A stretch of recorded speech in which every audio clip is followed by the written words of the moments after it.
देखिए कर्मों का दोष दूसरा है थोड़ा, कि जो आप कर्म करोगे उसका दोष नहीं लगेगा। ठीक है, मैंने ये कहा कर्म का फल अलग है, कर्म का फल जो है उसका तात्पर्य अलग है। ठीक है ना। और कर्म का बंधन मतलब आपकी बार बार उसमें बंधोगे नहीं आप। ठीक है ना। जो आप कर्म कर रहे हो इससे आप बंध जा रहे हो। यदि ईर्ष्या पूर्वक कर्म कर रहे हैं आप, कोई किसी के, मान लीजिए कि कोई आपके पड़ोस में है और आप उसे ईर्ष्या पूर्वक उसके साथ बात कर रहे हो, तो कर्म कर रहे हो, तो आप उसमें कर्म, वो बात करने में ही आप उसके बंधन में फंस गए, फिर आपका जन्म होगा, क्योंकि आप ईर्ष्या पूर्वक उससे बात कर रहे हो। ठीक है। आप उसे ईर्ष्या में होकर के आप उसे यदि बात कर रहे हो तो आप कर्म बंधन में फंसोगे, क्योंकि आपके अंदर ईर्ष्या है। आप बंधन से मुक्त नहीं हो पाओगे, फिर बंधन तो आपको जकड़ेगा। कभी आप किसी से कर्म करिए तो ईर्ष्या की भावना से होकर के कोई कर्म मत उठाइए, कदम मत उठाइए, कोई कमेंट मत करिए। इसीलिए कहा जाता है कि किसी के प्रति आप सही भावना रखो। जो बातें आपको अच्छी लगती हैं वही बातें दूसरों को भी अच्छी लगनी चाहिए, वह बोला करिए। जो बातें आपको जो है हतप्रद करती हैं, दुखित करती हैं, वह बातें दूसरों के प्रति भी नहीं कहनी चाहिए। ठीक है। यदि मान लीजिए गाली आपको अच्छा नहीं लगती है तो दूसरे को भी गाली मत दीजिए। ठीक है।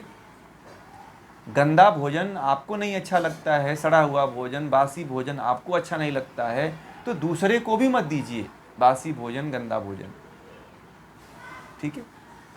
तो कर्म वही करना चाहिए जो हमें अच्छा लगता है, वह दूसरों के प्रति यदि हम वैसा ही करते हैं तो हम कभी गलत कर्म नहीं करेंगे और बंधन में कभी नहीं फंसेंगे।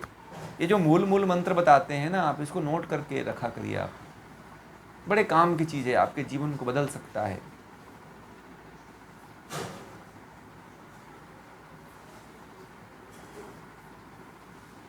ठीक है ना। और बताइए, हो गए?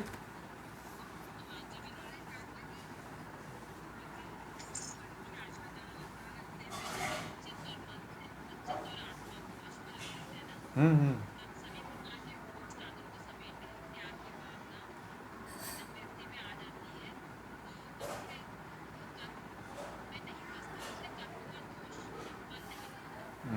हाँ हाँ हाँ, यही है।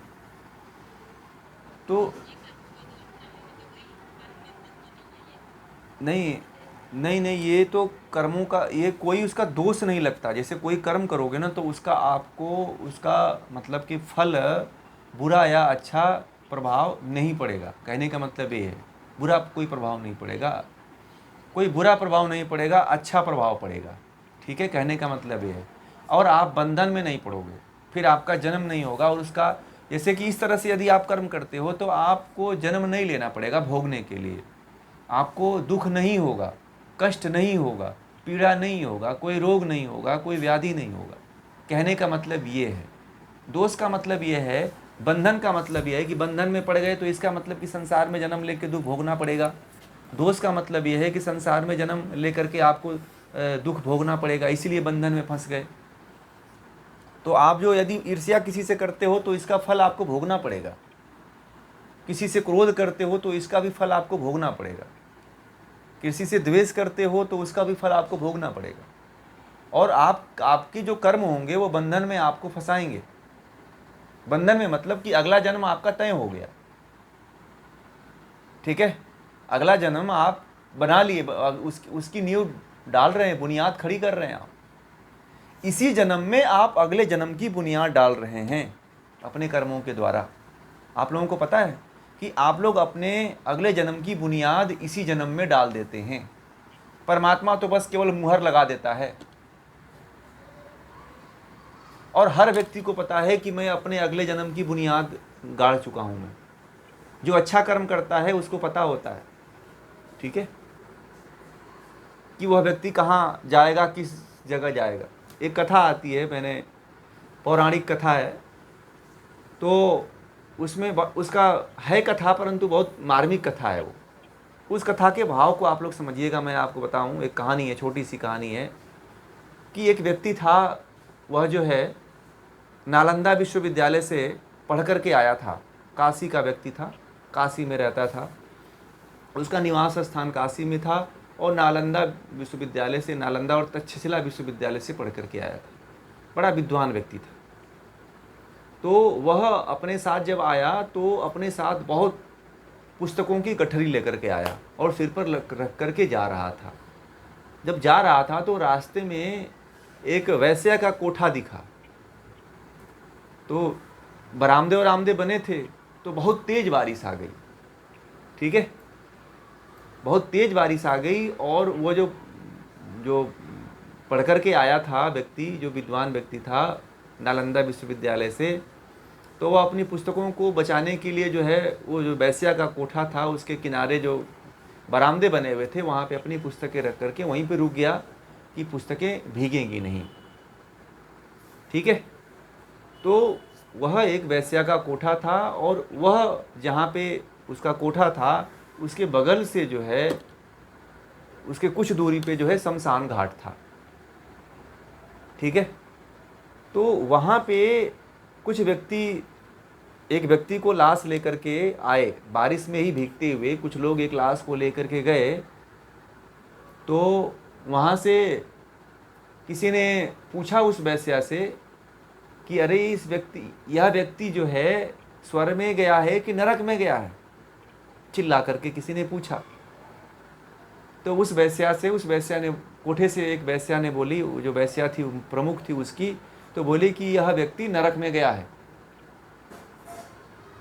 फिर दूसरी लाश आई, तो वहाँ से जो जिसके परिजन थे उसके गांव वाले वे थे, पूछे कि भाई ये व्यक्ति नरक में गया है कि स्वर्ग में गया है? तो वैश्या बोली कि यह व्यक्ति स्वर्ग में गया है। इसी तरह से चौथी लाश आई, चौथी लाश को देख करके भी वह व्यक्ति, फिर उस गांव वाले ने पूछा कि भाई यह व्यक्ति जो है स्वर्ग में गया है कि नरक में गया है? तो यह बोली कि किसी को स्वर्ग में, किसी को नरक में, किसी को स्वर्ग में, किसी को नरक में। यह देख करके वह आश्चर्यचकित हो गया, पढ़ा हुआ विद्वान था, कहा कि अरे इस विद्या को तो मैं सीख ही नहीं पाया, और ये वैश्या, ये कोठे वाली वैश्या, इसको कैसे इतनी बड़ी विद्या प्राप्त हो गई? इसको तो मुझे गुरु बनाना पड़ेगा आप। ठीक है, वह व्यक्ति जो है उस वैश्या के कोठे पे गया और पूछा कि आप हमारी गुरु हो और मैं आपको जो आपके पास ये विद्या है, इस विद्या को मैं सीखना चाहता हूँ। ये आपको कैसे पता चल जाता है कि जितनी लाशें आती हैं आप उनको केवल देख करके बता देते हो कि यह व्यक्ति स्वर्ग में गया है और यह व्यक्ति नरक में गया है? आप तो बड़े अद्भुत हो। वो पढ़ कर के आया था नालंदा और तक्षशिला विश्वविद्यालय से, प्रकांड विद्वान था, फिर भी उसको लगा कि ऐसी विद्या तो मुझे सिखाई नहीं गई। वो गया उस वैश्या से कहा, तो उसके यहाँ बहुत सी वैश्याएं थी, तो उसमें से एक ने कहा कि अब तुझे विद्या सीखना ही है तो मैं अब तुझे सिखाऊंगा, अब तुम मुझे गुरु बना लिए हो तो मैं तुम्हें अब ये विद्या सिखाना ही पड़ेगा मुझे। तो अपनी उसमें कई वैश्याएं थी, तो बोली कि इसको ले जाओ, इसको सिखाओ। तो एक उसमें से वैश्या थी, उसकी हाथ पकड़ी और ले करके चली गई जहाँ पे पहली लाश आई थी, उसके गांव में। ठीक है, तो वैश्या ने कहा कि यहाँ पे तुझे रुकना पड़ेगा 2-3 दिन सीखने के लिए, ऐसे नहीं मैं सिखाऊंगी। तो बोला कि ठीक है, मैं अभी नहीं जाऊंगा, इस विद्या को सीख के ही जाऊंगा, बड़े अद्भुत विद्या तुमने जानती हो तुम तो। ठीक है, तो ले गई, उस वैश्या ने हाथ पकड़ा उसका, और पहली लाश जो आई थी, जिस लाश को देख करके वैश्या ने कहा था कि यह व्यक्ति नरक में गया है, तो उसके गांव में वह वैश्या जो है उसको हाथ पकड़ कर ले गई। तो उसके गांव, जैसे ही गांव में एंट्री किया, गांव के बाहर से ही लोग उसके बारे में गाली दे रहे थे। अरे मतलब ऐसे बोल रहे थे कि ये बड़ा दुष्ट प्रकृति का था, ये ऐसा था, वह ऐसा था, बड़ा नीच व्यक्ति था, यह मर गया तो बहुत अच्छा हुआ, क्योंकि सबको सताता था, सबको प्रताड़ित करता था। ठीक है, अब फिर वहाँ से उसको वैश्या ने दूसरे व्यक्ति के गांव में लेके गई जहाँ से दूसरी लाश आई थी, और उस लाश को देख करके उस वैश्या ने कहा था कि यह व्यक्ति स्वर्ग में गया। तो उस व्यक्ति को देख करके उस गांव के लोग जो है पहले ही रो रहे थे, अरे ये व्यक्ति बहुत अच्छा था, बहुत सज्जन व्यक्ति था, बड़ा अच्छा व्यक्ति था, बहुत नेक कार्य करता था। और गांव के बाहर ही उसके प्रति लोग बातें कर रहे थे, उसके बारे में चर्चाएं हो रही थी, उसके लिए लोग रो रहे थे। यह देख करके उस वैश्या ने कुछ बोला नहीं और लेकर के चली गई उसको। पुनः कोठे पे गई और उसको कही कि कुछ समझ में आया। जो मुख्य वैश्या थी तो उसको सारी बातें पता थी। कुछ तुमने देखा? तो उस जो विद्वान था, जो पढ़ के आया था नालंदा विश्वविद्यालय से, पुस्तकों की गठरी लेकर के अपने सिर पे लादे हुए आया था, तो उसको अभी भी नहीं समझ में आया। बोला कि मुझे तो कुछ समझ में नहीं आया। अब तुम इसमें तो मुझे कुछ बता ही नहीं कि कैसे ये समझ में कोई पता करेगा कि स्वर्ग में गया नरक में गया। बोले कि अरे पढ़े लिखे इंसान, कुछ समझ में नहीं आया कि कौन स्वर्ग में जाता है कौन नरक में जाता है? इतना पढ़े हो फिर भी तुम्हें नहीं पता? हम तो कुछ भी नहीं पढ़े हैं, हम तो ये धंधा करते हैं, फिर भी हमें पता है कि ये व्यक्ति स्वर्ग में गया। तो उसमें से एक वैश्या बोली कि जिस गांव में पहले गांव में गए थे उस गांव में देखना उस व्यक्ति के प्रति गालियां दे रहे थे लोग। तो निश्चित रूप से जो वह कर्म किया है उसके कर्म को देख करके लोग यह कह रहे थे कि यह व्यक्ति नरक में ही जाएगा। और वह नरक का ही बुनियाद खड़ा किया था अपने जीवन में, इसीलिए कह दिए थे कि यह व्यक्ति नरक में ही जाएगा। क्योंकि इसलिए हर व्यक्ति अपने जीवन में एक ना एक बुनियाद जरूर अपनी खड़ा कर देता है जहाँ पे उसे जाना होता है।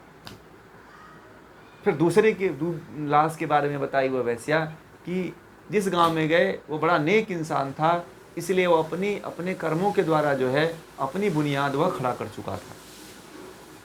स्वर्ग की बुनियाद उसने खड़ा कर दिया था, इसलिए वह व्यक्ति स्वर्ग में गया। बड़ा ही नेक कार्य किया था, बड़ा अच्छा कार्य किया था, इसलिए उसके बारे में चर्चाएं हो रही हैं। इस विद्या को वह जाना और जो विद्वान था बोला कि आप लोग तो बड़े प्रैक्टिकल हो, हमने इतने साल पढ़ा परंतु हमने आज तक इस रहस्य को जाना ही नहीं, हमें ये बातें सिखाई नहीं गई प्रैक्टिकल रूप से, और आप लोग कुछ नहीं करते हो, आप लोग धंधा करते हो परंतु आप लोगों को इतना बड़ा ज्ञान है। तो कहने का मतलब ये था कि हर व्यक्ति का जो कर्म होता है वह अपने जीवन में करते हुए ही अपनी बुनियाद खड़ा कर देता है। और आप लोगों को भी पता है कि आपके कर्म की बुनियाद क्या है, पता है कि नहीं पता है? बताना पड़ेगा। और हर व्यक्ति को पता चल जाता है कि अगला जन्म आपका क्या होने वाला है। हर व्यक्ति के कर्म से ही उसकी परिणति मिलती है कि मैं क्या होऊंगा, मेरा कैसा जन्म होगा, मेरा जीवन क्या होगा, हर व्यक्ति को पता है। और अपने जीवन में आप लोग भी यह पता करिएगा कि हमारा जन्म अगला कैसा होगा, क्योंकि आपके कर्म पे आपकी नींव बन रही है। ठीक है? तो ये दृष्टांत था एक छोटा सा, जिसको आप लोग यदि समझ गए होंगे तो कर्मों के सिद्धांत को आप लोग समझ गए होंगे, और कर्म के सिद्धांत को बड़ी ही गहनता से आप लोग समझना। तो मुझे लगता है आप जीवन में कभी भटकोगे नहीं। ठीक है?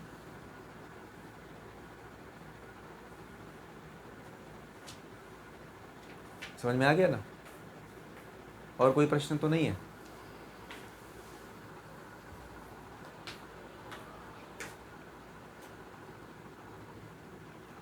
जी जी, हाँ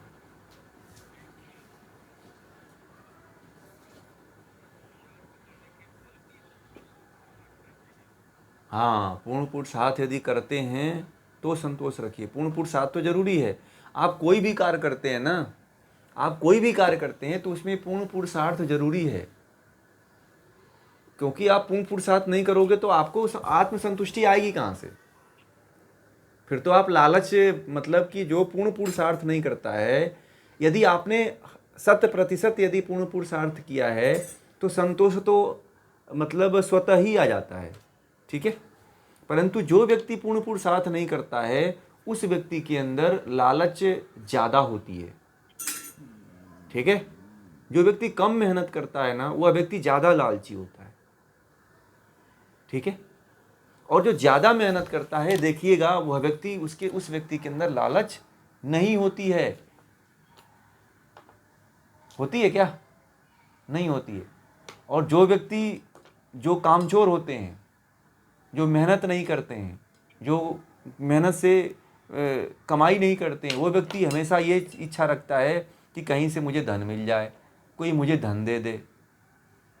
ठीक, तो ऐसे कामचोर लोग होते हैं।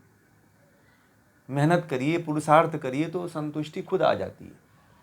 और जो 100% नहीं अपने आप को किसी काम में लगाता है, उस व्यक्ति के अंदर कभी पुरुषार्थ की भावना नहीं आती है, संतोष की भावना नहीं आती है।